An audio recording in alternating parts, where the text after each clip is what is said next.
اعوذ باللہ من الشیطان الرجیم بسم اللہ الرحمن الرحیم۔ اب یہ جو التذکیر بآلاء اللہ، یہ بڑا منفرد سا انداز ہے اس سورہ مبارکہ کا۔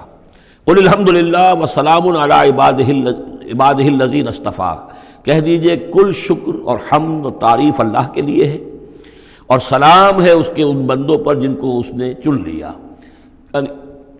ان اللہ اصطفیٰ آدم و نوحا علی ابراہیم و علی عمران علی العالمین، یعنی تمام رسول جو چنے ہوئے، انبیاء چنے ہوئے ہیں، ان سب پر سلام۔ اللہ خیر مما یشرکون، کیا اللہ بہتر ہے، سوچو غور کرو، یا یہ جن کو انہوں نے شریک کیا ہوا ہے۔ یہ چھوٹے معبود خود بھی مانتے ہیں چھوٹے ہیں، خود بھی مانتے ہیں کہ ان کے پاس کوئی اختیار نہیں ہے سوائے اس کے جو اللہ نے دیا ہے، خود بھی مانتے ہیں کہ جو اختیار ہے اس کا بھی مالک اللہ ہی ہے۔ تو پھر یہ کہ یہ کیا ان میں کون سی نسبت ہے؟ امن خلق السماوات والارض وانزل لكم من السماء ماء فانبتنا به حدائق ذات بهجة ما كان لكم ان تنبتوا شجرها أإله مع الله بل هم قوم يعدلون۔ یہ بڑا سوالیہ انداز ہے، سرچنگ کوسچنز کے انداز میں۔ کیا بھلا وہ جس نے آسمان اور زمین پیدا کیے اور جو آسمان سے اتارتا ہے پانی تمہارے لیے، اور اس کے ذریعے سے پھر وہ ہم اگا دیتے ہیں باغات، بڑی رونق والے سرسبز باغات، ما کان لکم ان تنبتوا شجرہ، تمہارے لیے ہرگز ممکن نہیں تھا کہ تم اس کے پودوں کو خود اگا سکتے۔ یہ وہی بات ہے جو اقبال نے کہی ہے کہ پالتا ہے بیج کو مٹی کی تاریکی میں کون ہے جو یہ سارے کام کر رہا ہے؟ امن خلق السماوات والارض وانزل لکم من السماء ماء، بھلا کس نے، کون ہے کہ جس نے آسمان اور زمین پیدا کیے اور تمہارے لیے آسمان سے پانی برسایا، پھر ہم نے پیدا کر دیے، اگا دیے اس کے ذریعے سے باغات بڑے سرسبز و شاداب، تمہارے لیے قطر ممکن نہیں تھا کہ تم ان کو اگاتے۔ ان سے الہ مع اللہ، کیا یہ کام جو کرنے میں اللہ کے ساتھ کوئی اور الہ شامل ہے؟ بل ہم قوم یعدلون، بلکہ یہ لوگ جو ہیں انحراف کر رہے ہیں حق سے۔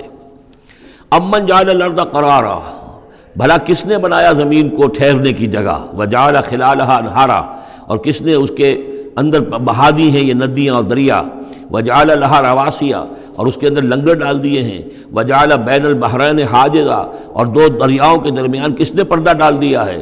الہ مع اللہ، کیا اللہ کے ساتھ کوئی اور الہ بھی ہے جو اس میں شریک ہو؟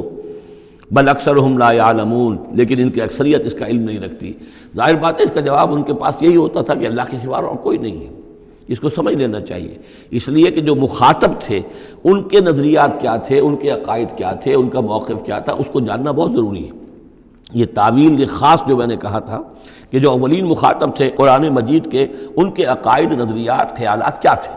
وہ اللہ کو مانتے تھے، یہ مانتے تھے خالق وہی ہے، البتہ اس کے کچھ بڑے لاڈلے ہیں، چہیتے ہیں، محبوب ہیں، مقربین بارگاہ ہیں، وہ کچھ سفارش کرنے والے ہیں، بس اس سے زائد ان کا شرک نہیں تھا۔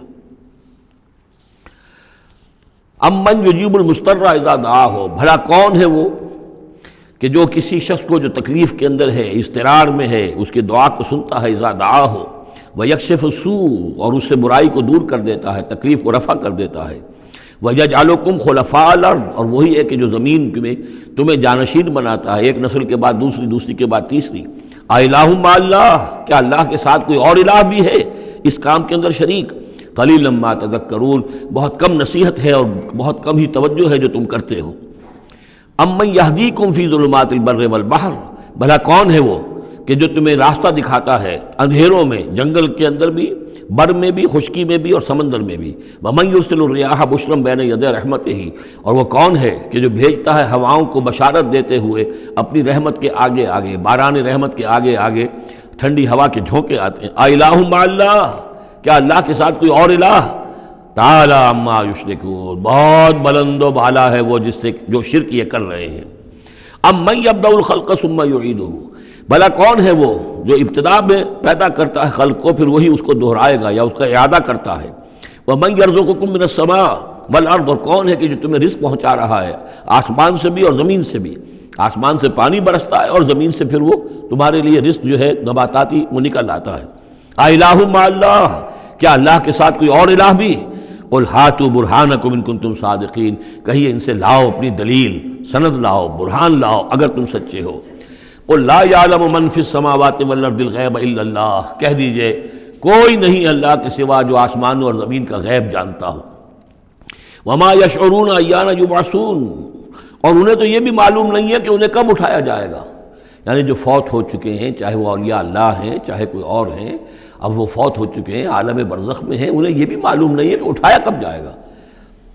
بل ادارک علمہم فی الآخرہ، لیکن ان کا علم اور ان کا فہم جو ہے وہ آخرت کے معاملے میں تھک ہار کر رہ گیا، یعنی آخرت کی حقیقت کو نہیں سمجھ پا رہے ہیں. بل ہم فی شک منہا، چنانچہ وہ اس کے بارے میں شکوک و شبہات میں مبتلا ہیں. بل ہم منہا عمون، بلکہ وہ اس کی طرف سے اندھے ہو چکے ہیں.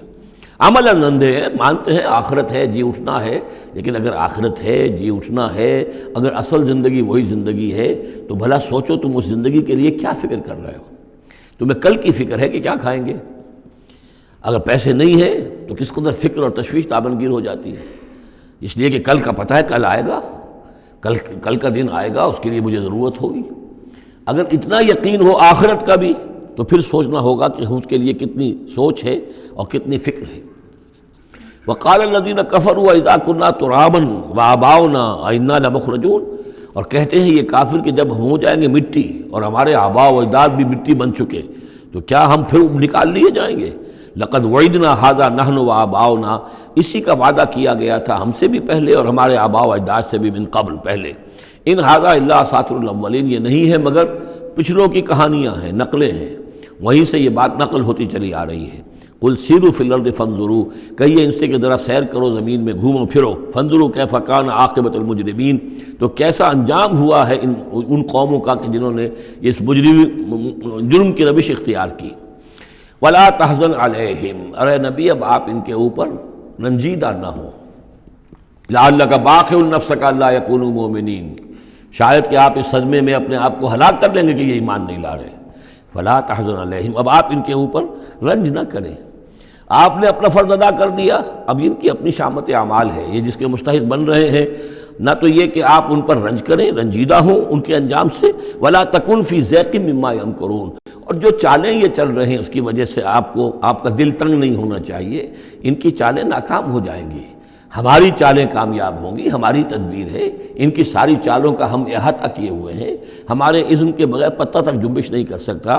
ولا تکن فی ضیق مما یمکرون، یہ سورہ نحل میں بھی لاسٹ بٹ 1 آیت یہ آئی تھی. وَيَقُولُونَ مَتَىٰ هَٰذَا الْوَعْدُ إِن كُنتُمْ صَادِقِينَ، اور وہ یہ کہتے ہیں کہ اگر تم سچے ہو تو بتاؤ یہ وعدہ کب پورا ہوگا، یہ کب آئے گی قیامت اور کب یہ سارا معاملہ ہوگا. قُلْ عَسَىٰ أَن يَكُونَ رَدِفَ لَكُمْ بَعْضُ الَّذِي تَسْتَعْجِلُونَ، اور وہ چونکہ رسول جب آتے تھے تو 2 چیزوں کی خبر دیتے تھے، ایک قیامت کی اور ایک اس کی کہ اگر ہمیں نہیں مانو گے، ایمان نہیں لاؤ گے، ہماری اطاعت نہیں کرو گے تو دنیا میں بھی عذاب آئے گا. تو ایک قیامت ہے اور ایک عذاب. تو یہاں اس عذاب کی بات ہو رہی ہے. وَيَقُولُونَ مَتَىٰ هَٰذَا الْوَعْدُ إِن كُنتُمْ صَادِقِينَ، یہ جو عذاب کی آپ نے رٹ لگائی ہوئی ہے کہ عذاب آ جائے گا، عذاب آ جائے گا، کب آئے گا یہ عذاب. قُلْ عَسَىٰ، بتائیے اگر آپ سچے ہیں. قُلْ عَسَىٰ أَن يَكُونَ رَدِفَ لَكُمْ بَعْضُ الَّذِي تَسْتَعْجِلُونَ، کہہ دیجئے ہو سکتا ہے کہ جس چیز کی تم جلدی مچا رہے ہو ان میں سے کچھ چیز جو ہے وہ بالکل تمہارے قریب آ چکی ہو، تمہاری پیٹھ تک پہنچ چکی ہو. ردیف کہتے ہیں جو کسی گھوڑے پر آدمی بیٹھا اس کے پیچھے جو بیٹھا ہے وہ ردیف ہے، جڑا بیٹھا ہوا ہے پیٹھ کے ساتھ.